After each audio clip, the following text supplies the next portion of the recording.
양심에 따른 징병 거부자가 아니고 자발적인 전투원인 듯 보였던 병사들 가운데 얼마나 많은 수가 권위에 대해 민주주의가 결여된 것이 분명한 군사조직 내에서 목적조차 불분명한 전쟁에서 전투를 치러야 한다는 데 대해 분노를 느꼈는지는 알기는 했다. 어느 누구도 민주주의 국가라 알려진 나라의 군대에서 장교들이 누리는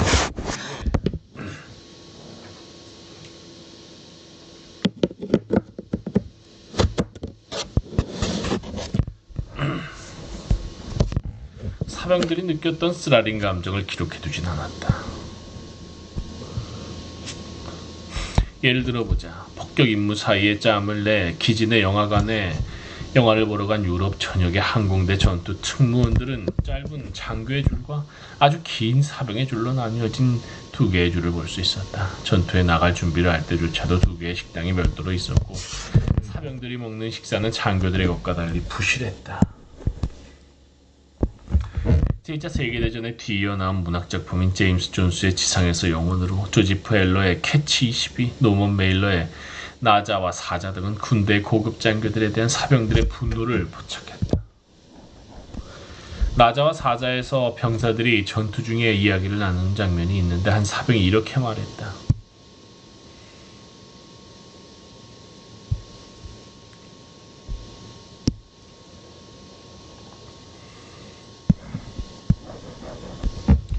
이 군대의 잘못된 점이 단 하나 있다면 그건 전쟁에서 한 번도 지지 않았다는 거야. 툴리오는 깜짝 놀랐다. 우리가 이 전쟁에서 져야 한다는 거야? 레드는 자신이 흥분하고 있음을 느꼈다. 내가 왜 빌어먹을 일본 놈들과 싸워야 되지? 그놈들이 이 숨막히는 밀림을 차지한다고 내가 신경이 났을 것 같다. 커밍스가 별 하나 더 단다 한들 그게 나랑 무슨 상관이냐고. 커밍스장, 그 사람은 좋은 사람이야. 마티네스가 말했다. 세상에 좋은 장교는 없어. 레드가 대꾸했다. 흑인들의 감정을 결집시키려는 흑인계 신문과 흑인 지도자들의 노력이 있긴 했지만 흑인 사회에는 전쟁에 대한 무관심, 아니 심지어 적개심이 널리 퍼져 있는 듯했다. 로렌스 위트너, 전쟁에 맞선 반란자들은 한 흑인 언론인의 말을 인용하고 있다. 흑인들은 전쟁에 대해 화내고 분개함에 완전히 냉담하다. 뭘 위해 싸우는 거지? 라고 그들은 묻고 있다. 이 전쟁은 나에게는 아무 의미도 없어. 우리가 승리하고 내가 진다면 그게 도대체 뭔데? 휴가를 얻어 집에 돌아온 한 흑인 장교는 할렘의 친구들에게 자신이 흑인 사병들과 수백 차례의 자유 토론회를 가졌지만 그들이 전쟁에 아무런 관심도 없다는 사실만 깨닫게 됐다고 털어놓았다. 흑인 대학의 학생은 선생에게 이렇게 말했다. 육군은 우리를 차별 대우하고 있습니다. 해군은 우리를 취사병으로만 복무하게 합니다. 적십자는 우리의 혈액을 받지 않습니다. 고용주와 노동조합들은 우리를 받아주지 않습니다.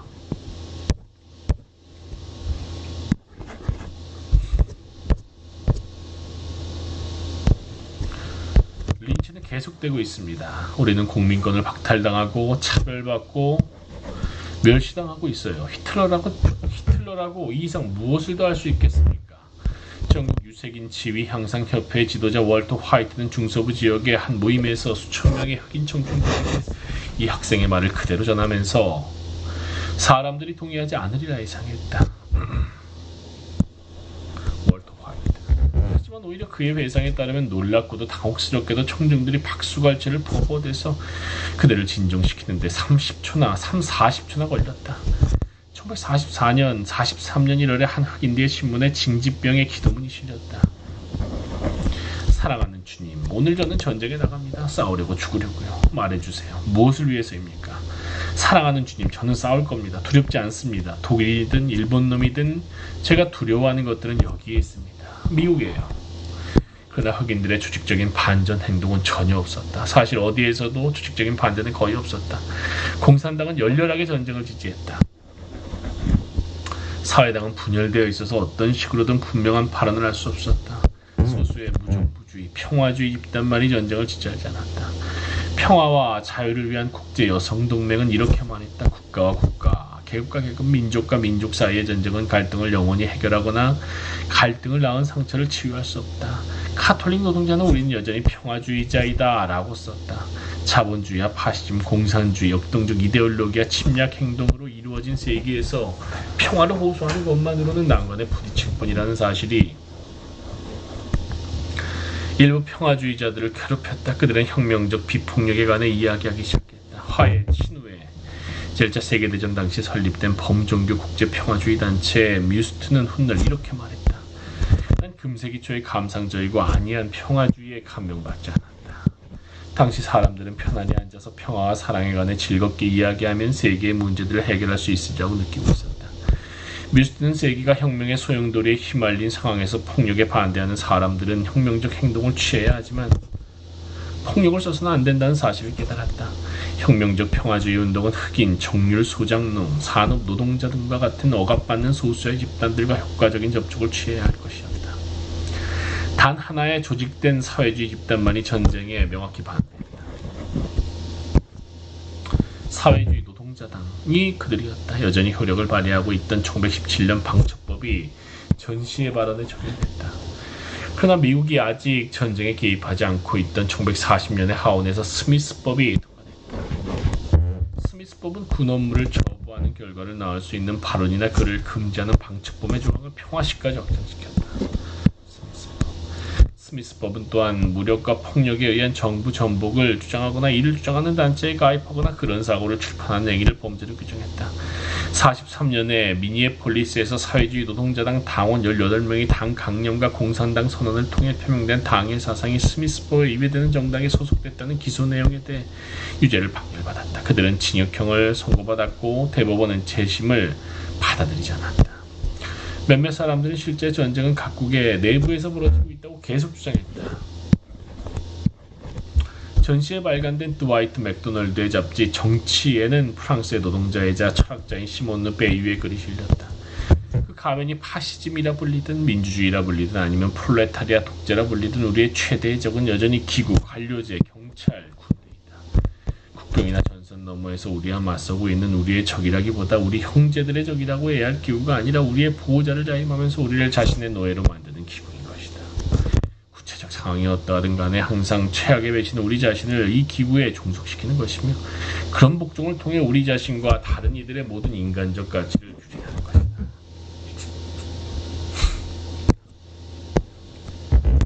그럼에도 미국 국민의 압도적인 다수는 군인이든 민간인이든 전쟁 수행에 동원됐으면 전쟁의 분위기는 점점 더 많은 미국인을 휘감았다. 여론조사를 보면 대다수 병사들이 전후에도 징병제를 실시한 데 찬성했음을 알 수 있다. 적에 대한, 특히 일본인들에 대한 징후가 널리 확산됐다.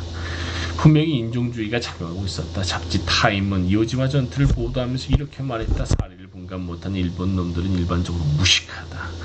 아마 그들도 인간이긴 할 테다. 어느 것 하나 그들이 인간이라는 징표를 보여주진 않지만 그리하여 이제까지의 모든 전쟁에서 행해진 민간인에 대한 폭격을 훨씬 뛰어넘는 독일과 일본 도시들에 대한 공습을 지지하는 대중적인 기반이 있었던 것이다. 혹자는 이런 대중적 지지로 인해 제2차 세계대전이 인민의 전쟁이 될 수 있다고 주장할지도 모른다. 그러나 인민의 전쟁이라는 말이 공격에 대한 인민의 전쟁, 즉 방어 전쟁을 의미한다면 다시 말해 엘리트의 특권을 위해서가 아니라 인도적인 동기를 위해 싸운 전쟁, 다수가 아니라 소수를 상대로 벌인 전쟁을 의미한다면 독일과 일본의 주민들에 대한 전면적인 공습 전술은 그런 관념을 산산히 깨뜨린다. 이탈리아는 에티오피아 전쟁에서 도시들을 폭격했고 이탈리아와 독일은 스페인 내전에서 민간인을 폭격했으며 제2차 세계대전 초기에 독일 비행기들은 네덜란드의 로테르담과 영국의 코먼트리를 비롯한 도시들의 폭탄을 터뜨렸다. 루즈벨트는 이런 폭격을 인류의 양심에 더없이 깊은 충격을 가져다준 비인간적인 야만 행위라고 묘사했다. 영국과 미국이 독일 도시들을 폭격한 것에 비하면 독일의 폭격은 극히 소규모에 불과했다. 1943년 1월 연합국들은 카사블랭카에서 회동을 갖고 독일의 군사, 산업 및 경제체제를 파괴 해체시키고 독일 국민의 사기를 그들의 무장저항력이 치명적으로 약화되는 정도로까지 저하시키기 위해 대규모 공습을 착수하는 데 동의했다. 그리하여 독일 도시들에 대한 집중 폭격이 시작됐다. 쾰른, 에센, 프랑크푸르트,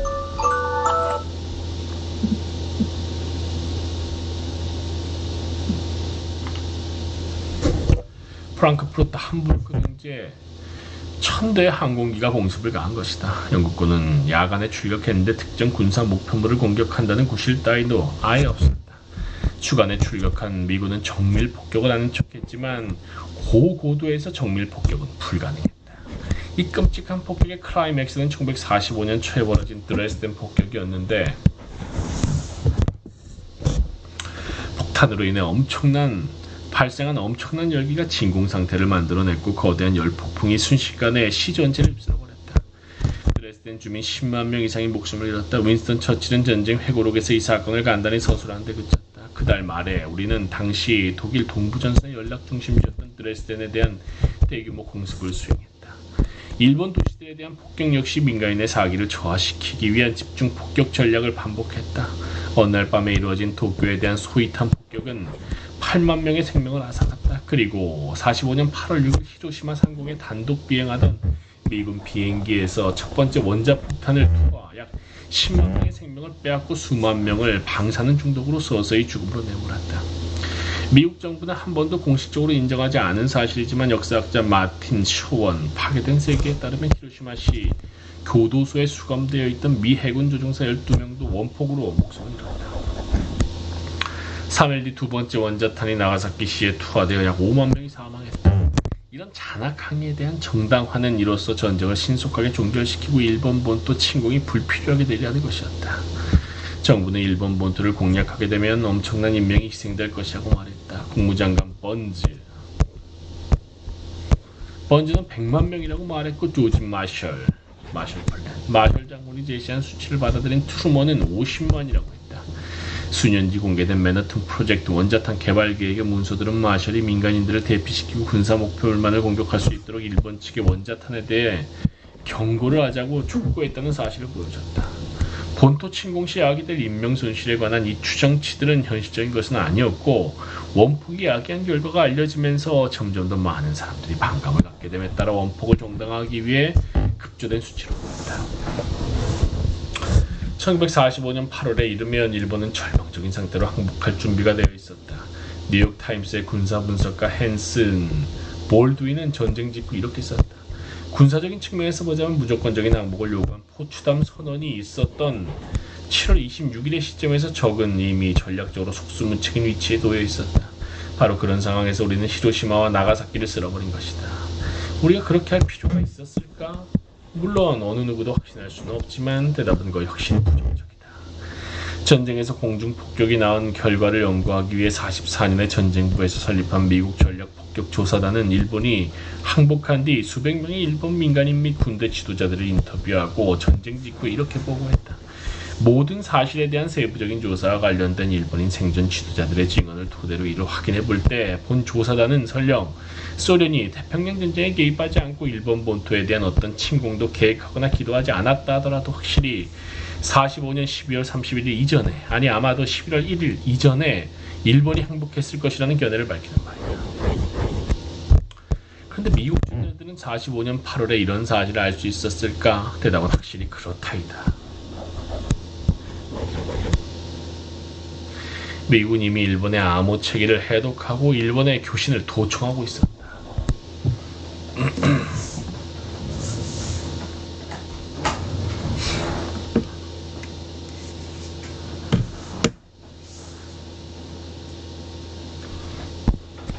일본 측이 모스크바 주재 대사에게 연합국가 강화 협상에 착수하라고 지시한 사실을 역시 알고 있었다.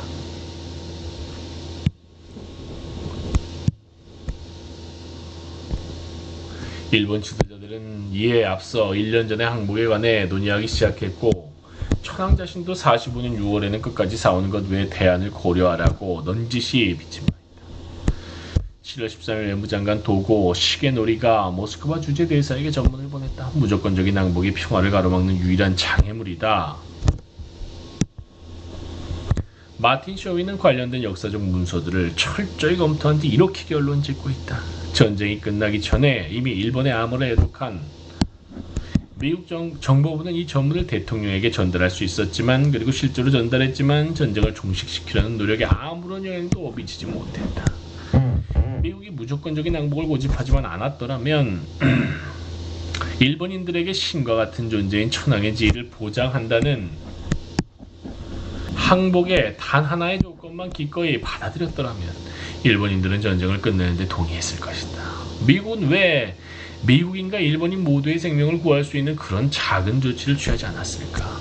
원자탄을 만드는데 너무 많은 돈과 노력이 투자됐기 때문에 그것을 떨어뜨리지 않을 수 없었던 것일까?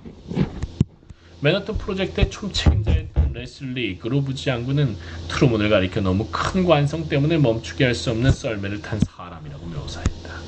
아니면 영국의 과학자 블랙히트 공포 전쟁 원자탄. 블랙히트가 지적한 것처럼 미국은 소련이 일본과의 전쟁에 개입하기 전에 원자탄을 투하하려고 안달이 나 있었던 것일까? 이게 더 사실같은데. 소련이 개입하기 전에 지상군을 투입하겠다 이거지. 소련 지상군이 투입하면 일본에 대한 영향력이 작아지니까. 소련은 유럽 전쟁이 끝나고 90일 뒤에 태평양 전쟁에 참여한다는데 비밀리에 동의안 발사한다. 소련은 공식적으로는 일본과 교전하고 있지 않았다. 유럽 전쟁은 5월 8일에 끝을 맺었고 따라서 8월 8일에는 소련이 일본을 상대로 전쟁을 선포하기로 되어 있었다. 그러나 그때는 이미 거대한 폭탄이 투하된 상태였고 다음날 두 번째 거대한 폭탄이 나가사키에 떨어질 예정이었다.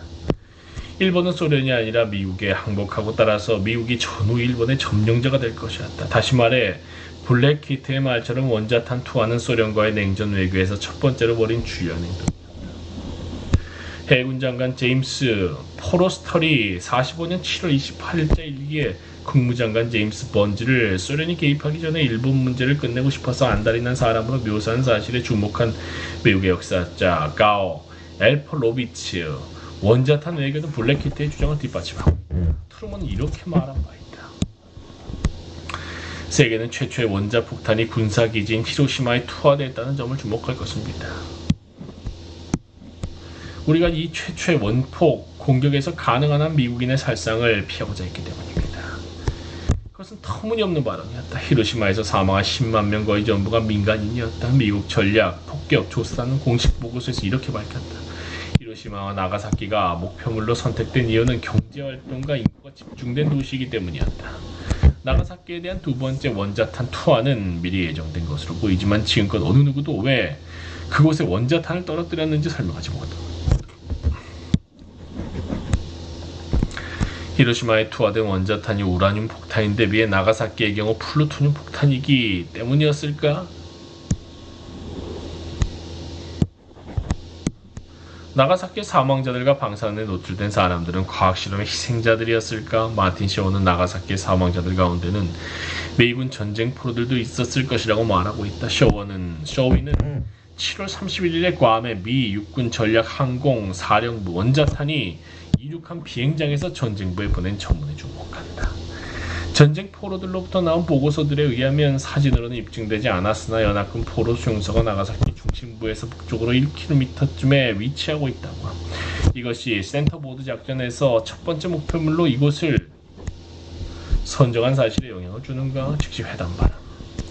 회담문이 도착했다. 센터보드 작전에서 앞서 지정된 목표물은 변경되지 않았어. 그렇다. 곧이어 전쟁은 끝났다. 이탈리아는 1년 전에 이미 패배한 상태였다. 서부전선의 연합국 군대의 도움을 받은 소련군에 의해 동부전선에서 분쇄당한 독일 역시 최근에 항복했다. 이제 일본이 항복했다. 파시스트와 권력은 괴멸된다. 그러나 이념으로서 현실로서의 파시즘의 경우는 어떠했을까?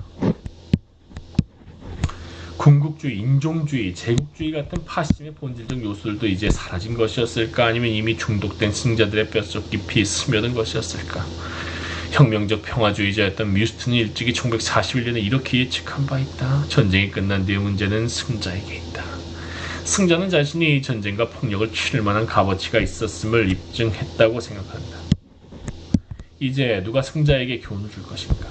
소련과 미국이 승자였다. 영국과 프랑스, 국민당의 중국 역시 승자였지만 그들은 약했다.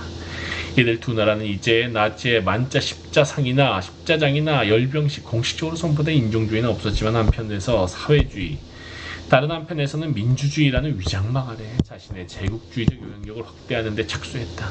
소련과 미국은 세계의 지배권을 놓고 함께 나누고 경쟁했으며 파시스트 국가들보다 훨씬 더 거대한 군사기구를 구축하고 히틀러와 무솔리니, 일본이 할 수 있었던 것보다 더 많은 나라들의 운명을 좌지우지하기 시작했다. 두 나라는 또한 지배를 공고히 하기 위해 자기 나름의 기법, 소련의 경우는 노골적이고 미국은 정교했다. 이것을 동원해 자국 국민들을 통제했다. 제2차 세계대전은 미국을 세계 대부분을 지배하는 위치로 끌어올렸을 뿐만 아니라 국내에서의 효과적인 통제를 위한 조건도 창출했다.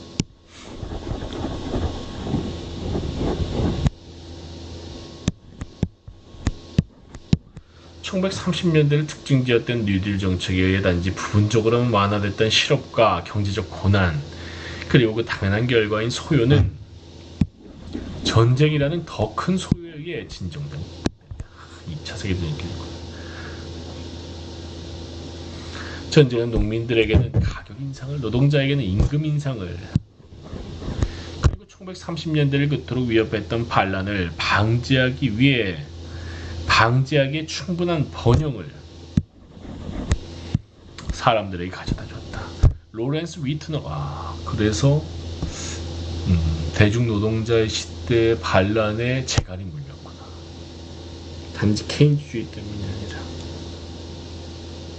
거기서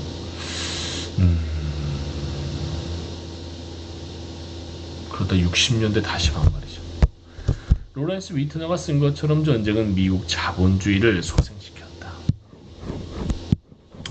가장 큰 소득은 기업의 이윤으로 1940년에 64억 달러에서 44년에 108억 달러로 상승했다. 그러나 노동자와 농민들 역시 체제가 자신들에게도 만족스럽게 굴러가고 있다고 느낄 수 있도록 충분한 몫이 그들에게 돌아갔다. 이게 케인즈주의지. 전쟁이 통제의 문제를 해결해 준다는 사실은 여러 정부가 체득한 오래된 교훈이었다. 제너럴 일렉트릭의 회장 찰스 E. 윌슨은 전시의 경제 상황에 너무나 만족한 나머지 영구 전시 경제를 위한 기업과 군부의 지속적인 동맹을 제안하게 됩니다. 그것은 실제로 일어난 일이다. 전쟁 직후 전쟁의 염증을 느낀 국민들이 동원 해제와 군비 축소에 찬성하는 듯이 보이자 트루먼 행정부 루즈벨트는 45년 4월에 사망했다. 트루먼 행정부는 위기와 냉전의 분위기를 창출하기 위해 노력했다. 그렇다. 소련과의 경쟁은 현실이었다. 이 나라는 전쟁으로 경제가 산산이 파괴되고 2천만 명이 목숨을 잃었지만 놀랄만한 회복을 이루면서 산업을 재건하고 군사력을 복구하고 있었다. 그러나 트루먼 행정부는 소련을 단지 경쟁자가 아니라 직접적인 위협으로 제시했다. 해외와 국내에서의 일련의 움직임 속에서 트루먼 행정부는 공포 분위기, 공산주의에 대한 히스테리를 조성했고, 이런 분위기는 군사 예산을 가파르게 상승시키고 전쟁 관련 주문으로 경제를 자극하게 만들었다. 이런 정책들의 결합은 해외에서도 공격적인 행동을, 국내에서는 더 억압적인 행동을 허용하게 될 것이었다. 유럽과 아시아의 혁명운동은 미국 국민들에게 소련의 팽창주의에 따른 사례로 설명됐다. 따라서 히틀러의 침략에 대한 분노를 상기시켰다. 제2차 세계대전 이전에 우익 군주 독재국가였던 그리스에서 전쟁 직후 영국이 군사 개입을 통해 대중적인 좌익 민족 해방 전선을 제지했다. 반체제 인사들이 투옥되고 노동조합 지도자들이 제거되자 체제에 반대하는 좌익 게릴라 운동이 성장하기 시작했으며 인구 700만의 나라에서 이 운동은 곧 1만 7천 명의 투사와 5만 명의 적극적인 지지자, 약 25만 명의 동조자를 끌어모으게 됐다. 대영 제국은 반란에 대처할 수 없다고 말하며 미국의 개입을 요청했다. 훗날 미 국무부의 한 관리가 말한 것처럼 대영 제국은 그 뒤로 세계 지도부의 자리를 미국에 건네줬다.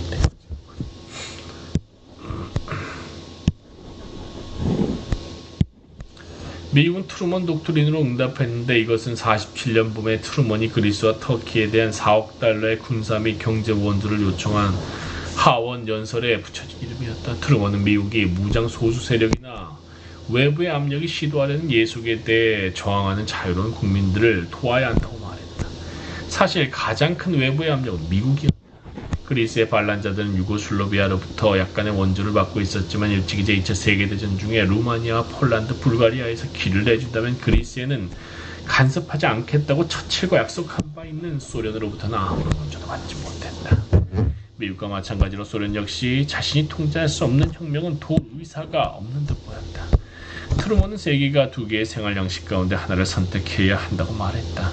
하나는 자유로운 제도로 특징 지어지는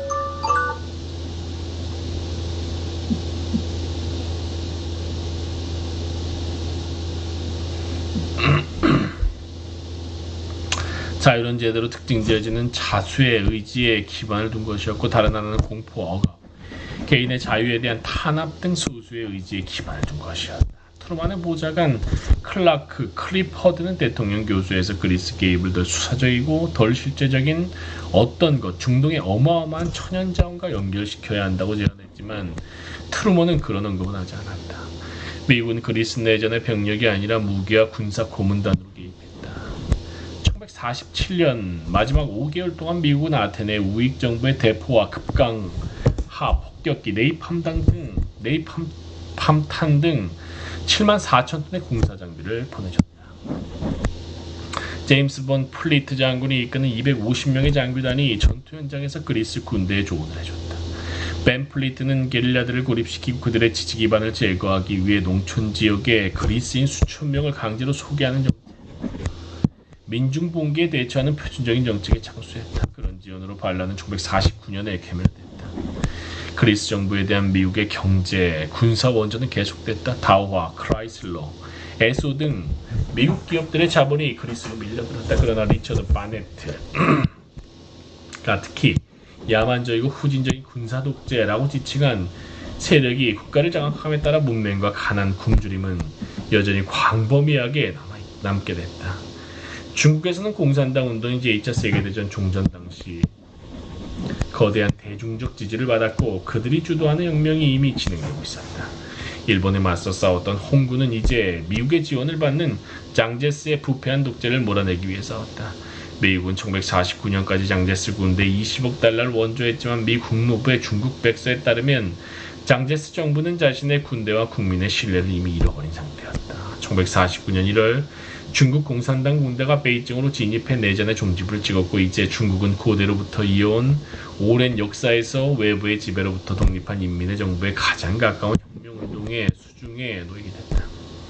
전후 10년 동안 미국은 혁명 억압을 목표로 하는 대외 정책을 지지할 수 없었던 급진주의자들을 배제하면서 냉정과 반공 정책을 둘러싸고 보수주의자와 자유주의자, 공화당과 민주당의 국민적 합의를 도출하기 위해 노력했다. 그런 연합은 공격적인 대외 정책으로 보수파의 지지를 얻고 자국에서의 복지 프로그램, 트루먼의 페어딜, 공정한 정책으로 자유주의자들을 매혹시키게 될 자유주의적 민주당 대통령에 의해 가장 잘 형성될 수 있었다. 게다가 자유주의자들과 전통적 민주당원들이 전쟁의 기억이 아직 생생하게 남아있는 상황에서 침략에 맞서는 대외 정책을 지지할 수 있다면 제2차 세계대전으로 창출된 급진주의 자유주의 블록은 붕괴될 것이었다. 그리고 반공 분위기가 충분히 강력해진다면 자유주의자들은 평상시라면 관용이라는 자유주의 전통을 위반한 것으로 비춰질 억압적인 국내 정책을 지지할 수 있었다. 1950년대 자유주의 보수주의 합의의 형성을 가속시킨 사태가 벌어졌다. 트루먼이 선전포고도 하지 않은 채 벌인 한국전쟁이 이것이었다.